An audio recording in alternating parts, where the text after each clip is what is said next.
Hello, welcome back to Really Good Peers, where we chat about and discuss all sorts of movies. My name is Gary O'Brien, and joining me today to discuss the 1952 American romantic comedy drama, The Quiet Man, it's none other than the man himself, Cian O'Driscoll. So stick around. We hope you enjoy.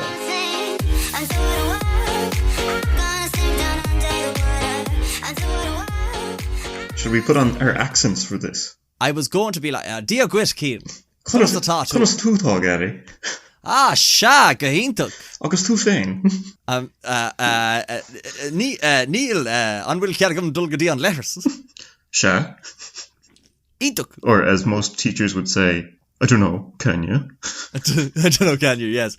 Cian O'Driscoll. How are? It's been too long. Fifth time, 5-timers club. Here you are. Thank you so much for coming back. Thanks for having me, Gary. I know it was a bit close there today. Fuck off! Come on. I tried. No, I don't blame you at all. It's some other people I think are just getting greedy with the podcasts. Their names, they're getting too big, I think. Okay. David. For context, this is coming out the week of Paddy's Day, I believe. So Paddy's Day is on Friday. So this is our Paddy's Day podcast, and it may have been recorded the same day as last week's podcast, just for ease. But yeah, we ran into a bit of a... We got there in the end. We're here. We're here. Yeah. So this is... So I asked... So I don't know how we got talking about this again, but... Because you were most recently featured on Charlotte's podcast for The Great Beauty, so thank you again for doing that. Oh, no worries. We were talking about getting you back. I had been like, Cian, can you come on? You were like, I'll do it. And then only that when the structure of why not do a Paddy's Day podcast where we pick an Irish movie, that gave you some inspiration to pick the movie we're talking about today called The Quiet Man. Yeah, so Paddy's Day, I've been thinking about a few Irish films. We have many good Irish films, especially the new one that came out this year. Funny enough, called The Quiet Girl. The Quiet Girl. So... Not The Quiet Woman. No. This is The Quiet Man. Then there's The Quiet Girl on Colleen Kuhn, which came out earlier last year. Oh. And there's also A Quiet Place. So there's just a lot of quiet movies going around at the moment. Colleen Kuhn, I haven't seen that. I've told you about this movie. I know. You thought I was... No, see, Cian doesn't have Instagram or Facebook, so he never keeps up to date with the podcast. And I don't generally listen to Gary, so... There is a movie called On Colleen Kuhn. It's nominated for Best International Feature Film at the Oscars this year, and it is the first Irish language movie to ever be nominated in that category. First movie from Ireland to be nominated in that category. Jeez. It is a big deal. Yeah. I'll have to watch it. Yeah, but instead we watched The Quiet Man instead because we thought, what better movie, signifies Irish heritage and identity than Big John Wayne coming to Innisfree to find his family heritage. It's a fine, soft day. I was thinking that there's a whole host of movies we could have chosen, from Michael Collins to The Field to The Banshees of Inisherin, and all these new ones and big ones that came out. But this one was pretty big back in the day when it came out, obviously. And but I suppose for younger generations, I don't know. You hadn't heard of it when I mentioned it, so. But no, it's quite big where I'm from because it was filmed where... Where are you from? Galway. Sorry. No, that was genuine. I have no idea. You just have one of those funny accents. I'm like, right, you're not from Dublin. I don't know where you're from. My parents are from Dublin, so I would blow in really. But yeah. But it's really funny because I've never heard of this movie. And so I also have a housemate from Galway, and I went down and asked her. And I've been trying to get on the podcast, and she just won't come on the podcast. So this will be her first appearance on the podcast, which is the voice message I sent you from her complaining about the movie The Quiet Man. So I'm just going to play that now. Is this to Cian? Yeah. Every time you go somewhere in Connacht, there's some connection to that fucking movie. We went on so many staycations over the years, and there's always a fucking reference to that movie. And Gary just triggered me when he came into the kitchen and goes, "Oh, do you know anything about The Quiet Man?" Yeah, I know too much about that movie. It's a fucking stupid movie. And everywhere you go, there's a mural, or there's a poster, or there's a statue. And I just can't do it anymore. Anyways. Okay, there you go, Cian. Sorry I didn't know the movie The Quiet Man. So passionate. She's passionate about this movie, The Quiet Man, in that it's all over the place, apparently, in the west of Ireland. It is. And it's very funny. Because, I don't know, taking it through the film a little bit, there's one scene with a horse race, and it must run over at least 5 or 6 different beaches in the course. Oh, really? Yeah. Yeah, it's very funny. Like some of them you have to cross a bay, and yeah, it's funny. But no, so I thought it would be a good one to choose because it's very stereotypically Irish, and it's a bit humorous. In the worst way at times, but still good, I would say. And I think, I don't know, for your fifth movie as well, why not pick a movie that was actually filmed in, I guess, where you grew up, which I thought was quite interesting. Yeah, why not? I mean, all the others were either westerns or random. Yeah, well, we had the Big Lebowski, Outlaw Josie Wales, Surfer Falls, the Deadpool. And I think what's interesting is they've all starred people who've been known for westerns in a way. So you have what's his name? Name is blanking me. Jeff Bridges, in that True Grit remake. Yeah. You had Surfer Falls, a western. You had the Deadpool starring Clint Eastwood, known for westerns. And the Outlaw Josie Wales, also a western. And then you've picked, a movie that's set in the west of Ireland. I don't know where it's set in Ireland because it's very ambiguous, but it stars one of the biggest western stars of all time, John Wayne. So there's always been a western element to it, both in the terms of having that cowboy setting, but also this movie, which is in the west of Ireland. Yeah, well, it's actually, I was going to say that it's nearly like a western setting, but like if you were to have given it the setting 2 years earlier or 2 years after, it would have been a bit of a western setting, nearly, because I didn't pick up on this the first time I watched it, but like 20 years ago. About that. The IRA feature heavily in this, which I didn't pick up on. Charming way, like at the time, the time it's set at, I don't think the IRA had got onto the things that are probably they're most known for now. So it's very weird to see them as the two sound lads at the corner of the bar. First introduced as the Commandant.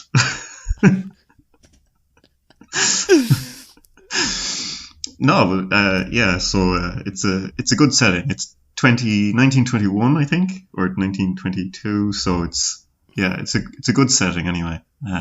Same as Banshees as well. Same year. Yeah. So it's Inisherin and Inishfree.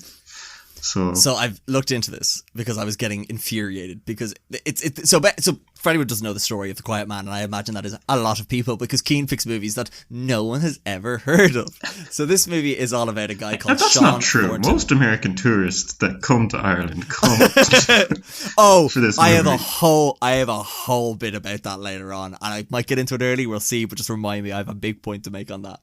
But basically this movie is about a guy, an Irish American called Sean Thornton, who has left America for some reason and has come back home to his homeland. He was born in Ireland, he left it there with his parents, and he's finally come back and he wants to live in the old cottage he used to live in, and it's all about him then moving into this kind of community where he's seen as an American lad and an outsider. However, he does have those sort of Irish roots, and it's him creating some friends along the way in the likes of Micheline, who I will talk about for 90 minutes of this, however long this podcast is. Even if this podcast is 50 minutes, 90 minutes of it will be about Micheline. But he catches the eye of one Mary Kate Danaher. And it's all about them kind of falling in love, and the sort of John Wayne's character, not Sean Thornton, not really up to speed on how one woos a woman in 1920s Ireland, and what kind of goes behind that as well, and him making enemies of her brother, and the sort of adventures that they all go on is the vaguest way I can describe this movie. So just, I guess for a bit of context. Yeah, that's about it. Yeah. So I don't know, where do we start? Or how do we? Well, I'll tell you what. Let me start with my big rant. You know what I mean? Because if people only listen for the first bit, I want them to hear. Let's just get stuck in. This movie is responsible for so many Americans coming over to Ireland to find their old family. This may be offensive to people, but I feel like there's this mindset in America where these Americans will come over to Ireland, they'll walk into like the records office and be like, my great granny was James O'Brien, did he live here, did you know him, like is his house here? And it's just like, man, there's like a 50 million James O'Briens, he probably didn't live, like there's such ambition, because this movie romanticizes that whole experience of John Wayne's Sean Thornton coming back. He gets to live in his old cottage. He knows people who, knew his father and his mother, and it's like a welcoming experience. The landscape, the cinematography is stunning. Ireland looks incredible. This is one of the biggest tourism ads for Ireland I have ever targeted at Americans that I have ever seen. To which I was not surprised when you had said that most American tourists have know about this movie, because I'm not surprised. That's what they think Ireland's like. And even though the movie's set in 1922, I guarantee you there's probably people in this movie came out in 1952. There's people in 1960, 1970, 1980 that were expecting this type of Ireland when they got here. I know, and I don't know, yeah, there's just so many things that are, I don't think all the feels I've gone through in all the years, I don't think I've ever seen, a woman like that herding sheep through the fields. I mean, if I was John Wayne's character, it would strike me too. Because, we're introduced to Maureen O'Hara, plays Mary-Kate Danahy. I think it's Danaher again. Danaher, sorry, I watched this movie today. My brain is fried, but it's those meet cute scenes in movies where they catch each other's eye from across the room and they meet. What did you call that? They're in love. Or a meet cute. What's that? It's like a cute meeting of two characters, an initial how they first meet kind of thing. Okay. If you had told me that Hollywood in 1952 had created that moment, but with John Wayne staring at a woman herding sheep in the west of Ireland, I wouldn't have told you, no way that exists. But how, and even the weird filter that's put on it to show it's romantic, how this situation is romantic blows my mind. Every interaction is, I don't know, is it just the pause and the forced tension? Yeah. After the mass with the holy water. And so I guess, this is a good question for you, because I have only ever seen one other John Wayne movie, which is True Grit. And to which I say his acting in that movie is 60% eye patch, because that's his character. His character is eye patch and eye patch is him. So it was interesting to see him in this, because I think he's doing a great job. I love what they do with it, because he's just a big old yank, as he's called in the movie. He's just a big old brash American guy in rural Ireland, and John Wayne is that to a T. So, perfect. However, you've obviously seen him, I assume, in a lot of other movies. So, in regards to John Wayne's performances, how would you rank this? Because he seems to obviously play that whole, falling in love with a fiery woman that eventually, It's the same. It's the same. Do you know what I mean? It's his character, yeah. Is this just the same as all the other movies? It's like Sean Connery. Though they're an old breed. Whoa, they have one role fired. and they fill it. Whoa, have you ever seen The Hunt for Red October? He plays a Russian admiral in that, Cian. Yeah, but his never mind nationality of the character he plays. It's just the role that he fills. It's the same. He plays a dragon at one point in a movie. That's fair. But yes, I completely understand what you're talking about. He's very typecast, Sean Connery, as is John Wayne. So what, I guess, like you said, you've seen a lot of Westerns with John Wayne. How would you rank this with his performances in other movies, or even just this movie in regards to other, John Wayne Westerns? For me, they're a comfort watch. I wouldn't rank them, super high. I watch them out of nostalgia. I wouldn't be big fans of his movies, or some of his Westerns were good, but more nearly because of other supporting actors or the storyline. Right. But his particular acting and stuff, I find it, some of it can be good. Some of the Westerns, he plays a tough character, which I like, but it can be fairly flat and monotone as well. And he just gets by because he is this big, manly man kind of character, So with this movie, he's playing a bit softer, at least initially. So yeah, I'd rank it fairly high, I suppose, in his for the movies that he's done. I'd rank it fairly highly in terms of how how well he's done it. But it's funny. It's funny you kind of mentioned their kind of comfort watches, because when I was watching this, I was kind of just thinking to myself, I feel like this could be on RTE2 every Sunday, and I just didn't know about it. It just has that vibe to it. And I think what's even more amazing is this has Oscars, by the way. This won Best Director at the Oscars. It also won Best Cinematography, if you can believe, but it's very obvious once you watch the movie. But also, it's directed by John Ford, who is one of the most accomplished American actors of that time. And also, he had done quite a few Westerns also. So for him and John Wayne and this company, I think it's called, I forget the name of the studio that did it, but like they had never not done a Western before. Yeah. And like, so this was a big swing for them. And I think, as you kind of mentioned before, shot in the west of Ireland, the production itself seemed to be an absolute behemoth of a thing from that studio and from these actors. Like watching watching how they cut scenes, like say, I don't know, some like even smaller scenes, like it's hard to remember exactly which scenes. Like there's one where they have an argument and he goes walking off through the fields. Like he literally walks through one field and then it cuts scenes and he's walking through another field that's like 60 kilometers away. Yeah. Like, and it's the same with the horse race.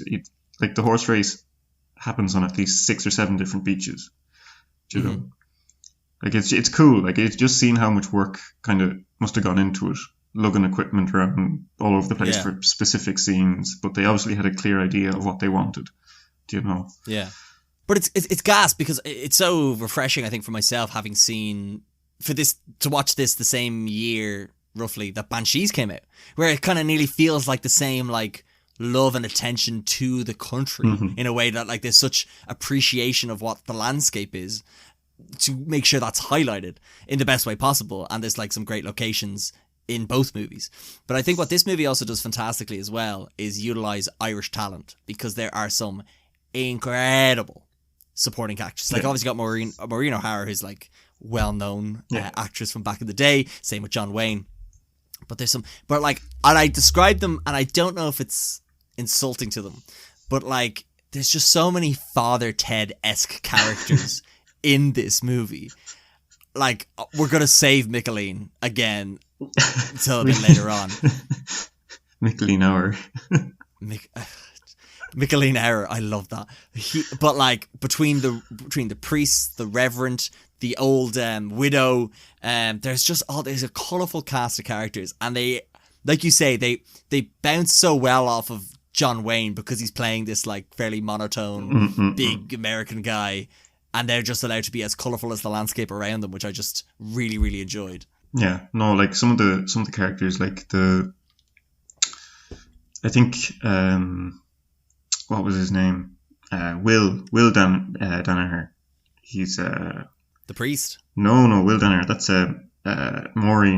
Mary-Kate Danaher, her brother, the guy who ends up being the bad guy. Yeah, the bad guy, basically. Oh, yeah. You know, he comes across great. I think like he has a great performance. You know, he's playing exactly what it's very stereotypical. Okay, you know, big angry kind of farmer man kind of because it's very. You can contrast it with the field as well. You know, it's nearly a reverse look at how the field might play out. Do you know? Okay, the Yank comes over, wants to buy the land. The farmer doesn't want him to, you know, puts up a fight or makes it really difficult for him.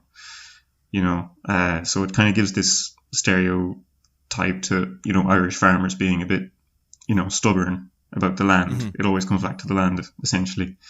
But, you know, he plays it really well. Do you know, I think, that character. Yeah, Victor McLaglen plays him, and he is actually nominated for an Oscar for the performance as well. Yeah. However, the Oscar should have gone to Barry Fitzgerald for Micheline, but you know, I'm not going to get bitter about an Oscars that was from 1953, but I will. Like it was over 70 years ago, and I only just found out today that Barry Fitzgerald wasn't nominated for his role in The Quiet Man, and I am furious.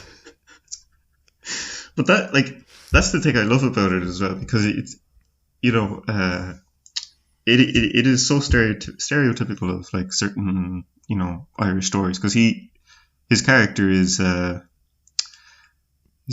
funny. Micheline, yeah, sorry, small little nosy kind of man who, you know, knows everybody's business, and he's fond of the few scoops, and but he's also the matchmaker in the village, do you know, Yeah. which is a really important role. Kind of, you know, it's non-existent now. But it's funny. It's funny you say the word matchmaker and you just think he's like someone to, you know, kind of like nudge John Wayne up to Maureen O'Hara's character or vice versa. Like, this is like the whole... John Wayne's character, Sean Thornton, has to go through the whole act of courting. Yeah. Which is like... like, it's so funny to watch in 2023, but I can only imagine from 1952, America, like, looking at Ireland, you're like, jeez, they're weird. You know, what I mean? you might actually believe it, do you know? Oh, Christ, Yeah. it's actually like this. You know, your brother or, you know, father or closest male... Man of the house. Man of the house, male relative, has to give you away or give you permission to court. To be courted. To Not be even- courted, sorry. Yeah. That's right. To be courted. You know, it's just madness. But yeah, Mick Lean's character is just, it's the quirky little man who, he brings most of the laughs, really, you know, because... All the laughs. all the I laughs. laughed out loud so much. I didn't expect this. Because look, Ian, you've made me watch a lot of weird movies in the past, but this, I was like, I don't know. I was wondering, did you see the point where they're in the bar? I think it's where he first goes into the bar and they all start singing and buying drinks, and John Wayne is there looking for his pint. And the barman keeps handing him one, but Michelin keeps taking it. And by the time the barman has poured another pint and put it up onto the bar, Michelin has finished his and taken the next one.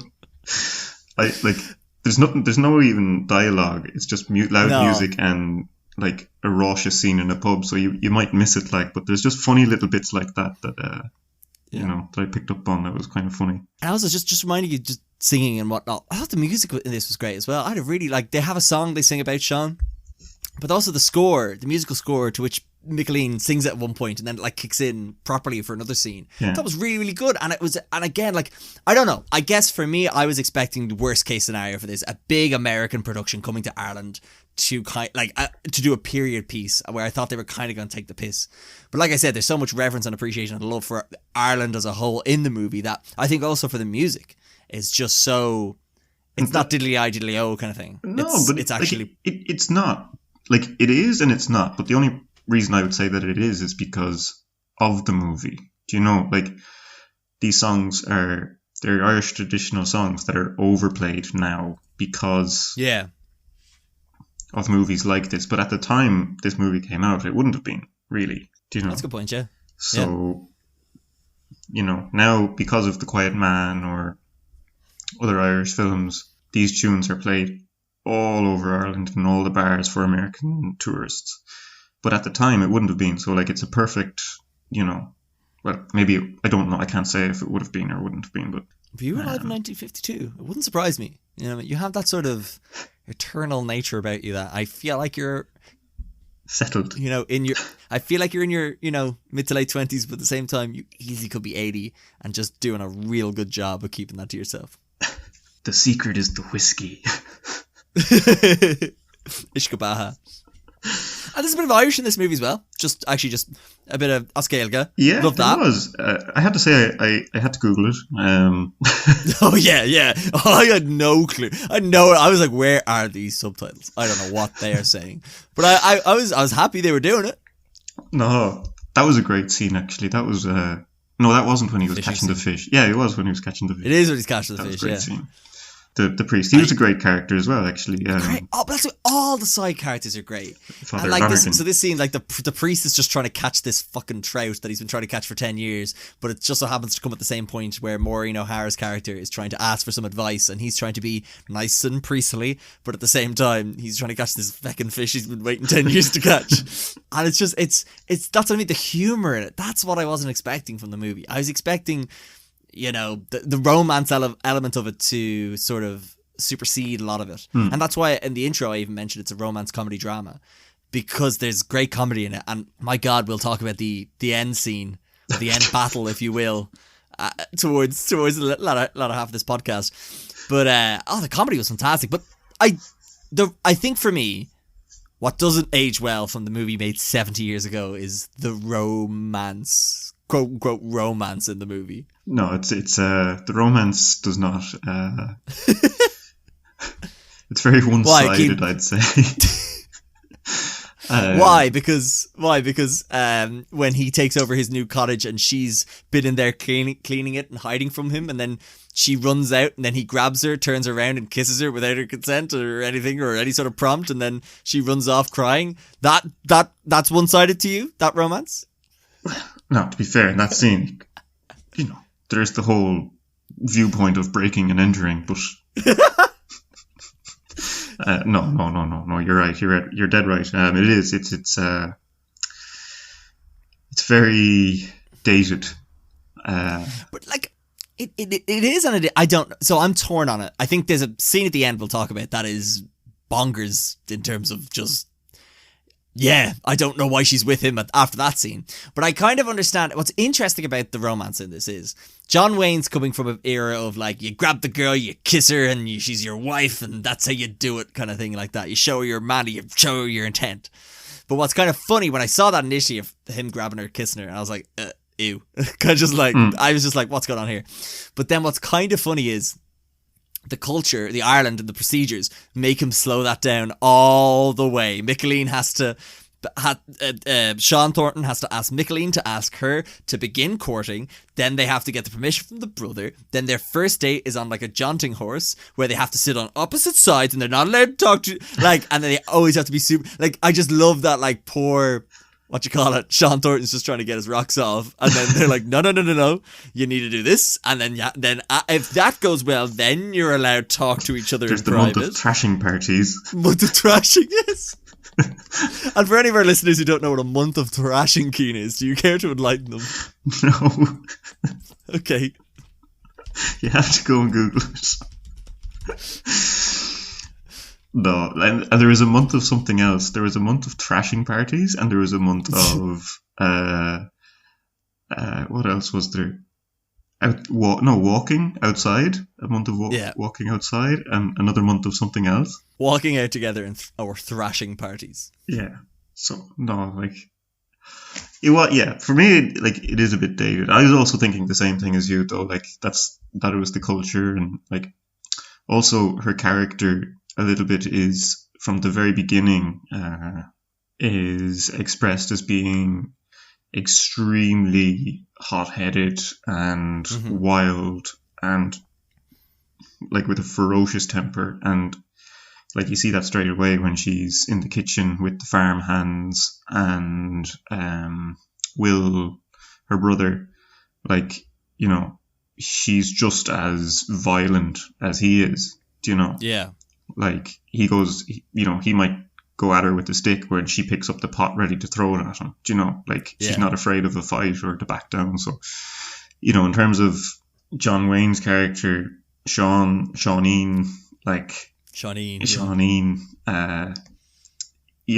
kind of, I don't want to say manhandling her, but essentially what he's doing. No, that's exactly what he does. In the context of the era. And maybe her character as well. I don't know. Like, if that's stepping over too many lines to say? I don't know. For me, it doesn't make it okay. But it kind of give more context to it. Yeah. But yeah, just there in the beginning, those early scenes, with the first kiss kind of scene and stuff like that. But definitely towards the end of the movie, it gets a bit too much. Yeah. It gets a lot. But again, we'll get to that in a sec. But what I do want to talk about actually is the patty fingers. The what? No, never mind. I thought there was something that Micheline kept saying. It was, like when he went to went to mass and he dipped his hands in the holy water for Mary Kate to dip her fingers in. Yeah. And bless yourself. To bless yourself. The first thing Micheline says, "Oh, Shawneen, you can't be playing patty fingers with the holy water." And he keeps saying it throughout the movie. It's like one of the things he keeps saying, patty fingers. I don't know. I thought it was very funny. Yeah, he goes, Who told you to playing patty fingers in the holy water? And then he says, now she's a fine, healthy girl. No patty fingers, if you please. No patty fingers. But I guess my favorite, I don't know.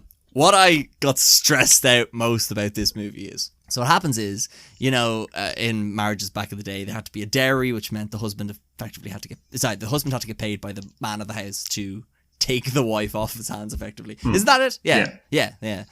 And over time, Maureen O'Hara's Mary Kate has amassed this fortune of silver pounds and furniture that she's grown quite attached to. And she makes it clear very early on to the movie that she likes these things and she wants these things. But it's hilarious how John Wayne's Sean Thornton just keeps forgetting that, because it's like her whole thing. She wants her things, okay?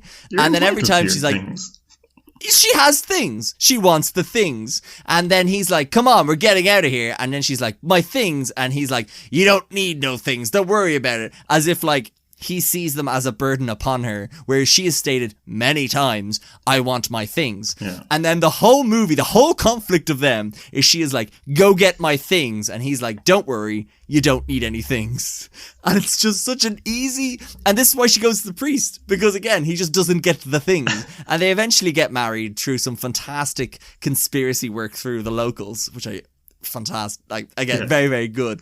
But then when they get married and she wants to move in and she doesn't have the things, he's like, why are you getting so upset? And she's like, I have told you I want my things, get me my things. And he's like, you don't need to worry about your things. And it's just this annoying cyclical argument that's just so easily fixed. Just go get the things. But I take that, I always get that impression from like Americans in like old, movies from like, or series even from like the 50s, the 30s or the 40s, especially Americans that might have a bit of money. Like, money's not a problem. Money's not a problem. Let me worry about it.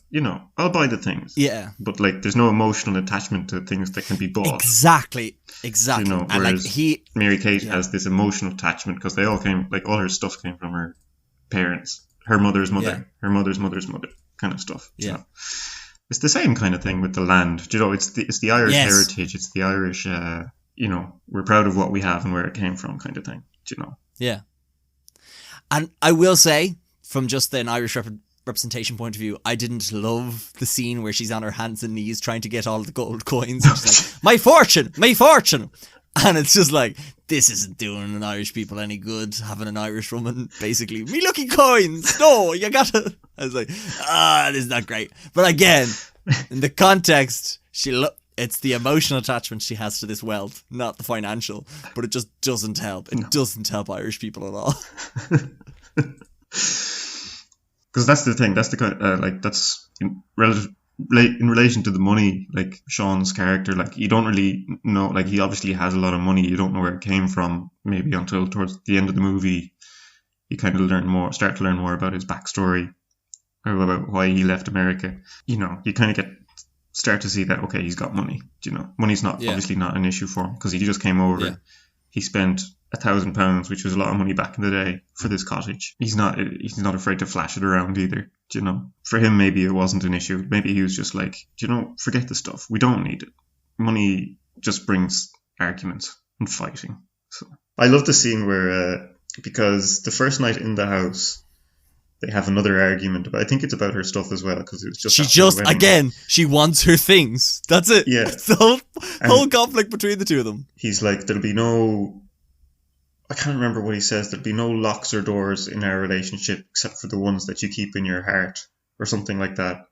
And then he picks her up as if he's going to go to bed with her, but he ends up just throwing her on the bed and locking the door. Yeah. And then the next day, when they bring all her stuff to the house, Micheline comes in with the cot, and he leaves it down on the floor, and the bedroom's just destroyed from the argument they had, and he's looking around the bedroom, and he's like, "What happened here?" He goes, "Impetuous homework." Because it is funny because I think what was the quote? I have it here somewhere. He goes, "There will be no locks or bolts between us except for those in your own mercenary little heart." And then it's so funny reading the script back because I shit you not, as people think I'm like, Gary, she probably didn't say like my things and she wants her things. There's literally a quote. She literally goes, my things, my furniture. She calls them my things. She's like Gollum from Lord of the Rings, effectively. She just wants her precious. Well, she does get them. Well, was that an overwhelming reference for you to have a movie, to have the Lord of the Rings referenced in the Quiet Man movie? I'm surprised no one's done Lord of the Rings yet for your podcast. I think you'll find that's a more of a Gary issue than a guest issue. I don't want to do Lord of the Rings. They're too long and overrated. So this is a nice little Easter egg to have in the middle of the Quiet Man podcast because not many people listen to it, I'm going to assume. But I think to put my most controversial opinions in the least listened to episodes. I know this could get a huge listening in America. Who knows? This could be my chance to break America, and here I am bashing Lord of the Rings. No, I doubt it. I doubt it. But yes, actually, so just to go back to it, like, I think the script is very, very good. I think there's a lot of the wording of things. I know this sounds so stupid. Just the wording, how they phrase some of the sentences is very, very good. But how also the characters are given some very, I don't know, pointed phrases to say at times, I think are really help add to the emotions trying to invoke in different scenes, whether that's the comedy of Micheline, whether that's the ferociousness of Mary Kate, whether that's the... Actually, it could be... okay, this is a point I was going to make at some point. Why is it called Quiet Man? John Wayne is the loudest motherfucker in any room or building. I feel like he okay, imagine this, Cian. This is going to be a very niche reference in our very niche movie podcast. Imagine John Wayne walking into Staunton's. I can guarantee you he could be in the back room and you'd hear him out the front. Like, that's why is he called the Quiet Man? I think it's because he didn't want to fight your man. I think it's because they do mention it. They do mention it. He's a quiet. They call him a quiet man, a quiet tempered sort of man, or something like that in the movie. Can't remember the actual context, but I think it's in relation to not wanting to fight. Okay. Will. Also, yeah, the quote you're looking for is, he is a nice, quiet, peace-loving man, come home to Ireland to forget his troubles. Yeah, exactly. Do you know, that's it. He doesn't want any trouble. He just wants to come home, buy his hereditary house, and that's it. And again, so this is based, so for anyone that doesn't know as well, and when I say anyone, I mean maybe Cian, I don't know if you know, this was based on a short story from the 1933 Saturday Evening Post by Maurice Walsh of the same name. And so again, short story made into a film, so I don't know how much of it's taken from it. The last 20 minutes of this movie is, and I know, Cian, you hate when I mention it, but I am going to mention it now. It's a website called Letterboxd where you can rank and rate your movies and you can put up your reviews, and it's really, really fun. I love it, and everyone should get on it because it's the best. But my favorite review was by a guy called Willow McClay, and it goes, "The Quiet Man is probably the best film that ends with a 20-minute WWF Attitude Era brawl."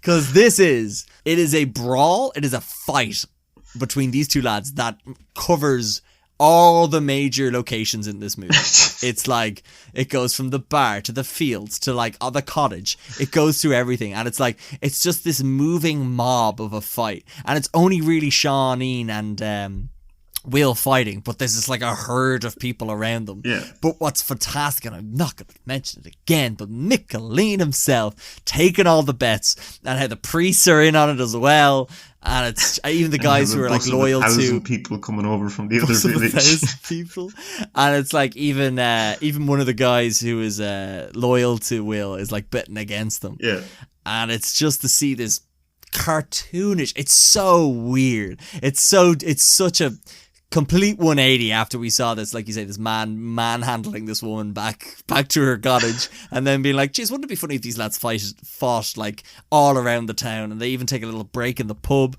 where they go for a pint, and then it's like, we're having a truce, we're having a pint, it's all fine, but I'll pay for it. Like, no, you won't fucking pay for it, I'll pay for it. It's like, don't you? And then the fight starts again because they're fighting about who should be paying for the pints.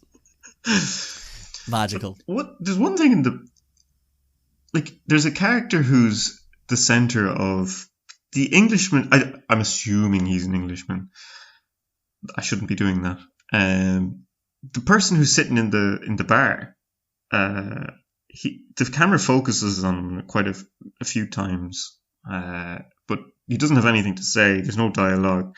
but it's just the camera is pointed and focused at him for a while, and he's just not involved in anything. But I was just curious as to does he actually could it be a metaphor for how the English just stood by as Ireland fought with themselves during the Civil War? Could it be? This is pre-Civil War.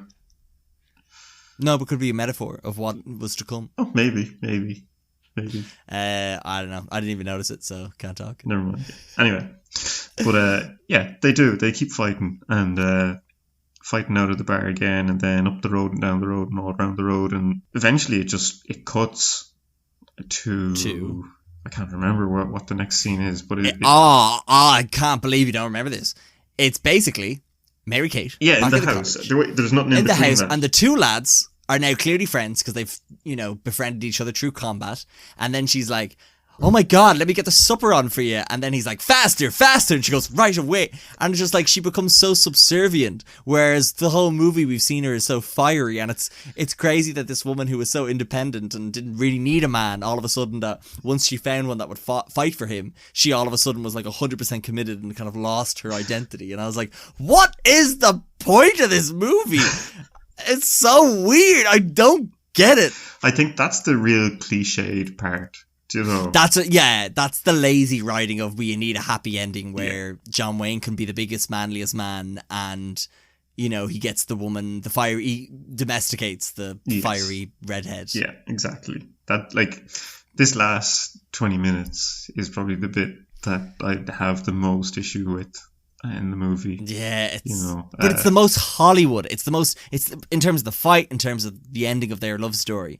It's so Hollywood, and it doesn't play with the rest of the sort of Irish feels. It doesn't tie in, I find. Well. Yeah, which especially I feel like character. is what... Especially with her character, but also the surrounding characters as well, where there's a lot of cartoonish stuff happening with the priests, and there's even a dead man who's being read his rights, who sees the fight going by, and all of a sudden he jumps out of bed and goes to see the fight, which is funny, I know, but it's I don't know, I didn't love it. But overall, very solid watch. Again, RTE2 on a Sunday at 3 p.m. and there's nothing on. Stick it on. I think it's, I don't know, I had a good time with it. Yeah, and definitely a lot of, there's a lot of little things in there, because I'd watched it once when I was younger and I thought I had a fairly good grasp on the movie, but then rewatching it, I picked up on loads of, smaller hints. Sorry, you watched this when you were 20, you watched this 20 years ago. So give or take a few years. Give or take a few years. So you'd come to the conclusion, I was like, I watched this when I was younger than 10 and thought, you know what, I see what they're doing here. I've got it all locked down. I'll tell you what, I'm keen, younger than 10 years old, and I know exactly what's going on in this movie. Don't even talk about it. I know, I've it all sussed. I've seen life. Again, but this is what I mean. Actually, no, sorry, this to wind it all back.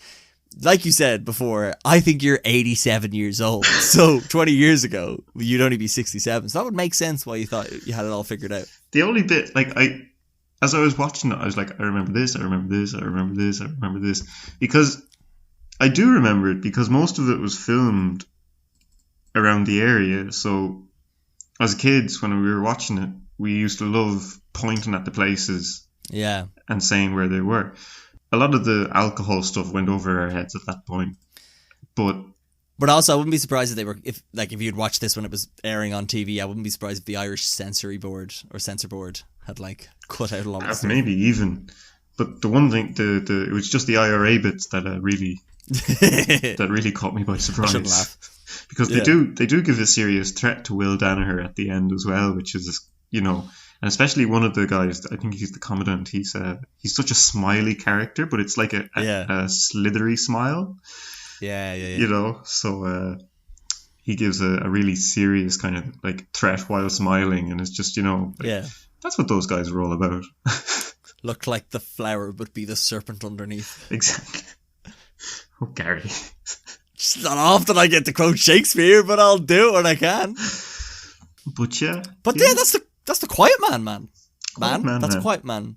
Yeah, there you go. Solid watch. Yes. Look, Paddy's Day is on Friday. You want to feel a bit Irish? Fucking, there's the movie for you, eh? Yeah, and there's loads. I think there's a wealth of good Irish movies you can go out and watch on top of this one. So it's been a good year for it. I'm going to go watch On Colleen Kuhn at some point. As you should. As I I've should. told you Yeah. a million times about this movie to go watch it. You've mentioned it twice, max. And that was in this podcast. Incorrect, but sure. Cian O'Driscoll, 5 times on the podcast. My God, who knew it would take this long? But we Do I finally get the got t-shirt? there. Thank you so. You do get the t-shirt. Yeah, don't you worry. Because I'm done now after this. I'm done. What? This is the last podcast? No. Oh wow. No. It won't be. I still have. There's one I want to do. Can't remember what it is. There's always ones you want to do. No, Cian, thank you so much. I very much appreciate it. And I know this again. We're doing this over Zoom, which is, I understand, slightly inconvenient. So I much appreciate it. And I also want to thank everyone who's listened. No, Gary, this you episode. didn't inconvenience. The person who inconvenienced me here now is he's not present, but he's also very present during my week when I listen to your podcasts. You know, I must listen to him once a week. Yeah. Well, he's only done 20 more than you, so it's fine. Only 20, and it just, he seems to, he can't get enough that he takes time out of other people's. But yeah, sure, Sure, when you're at the top.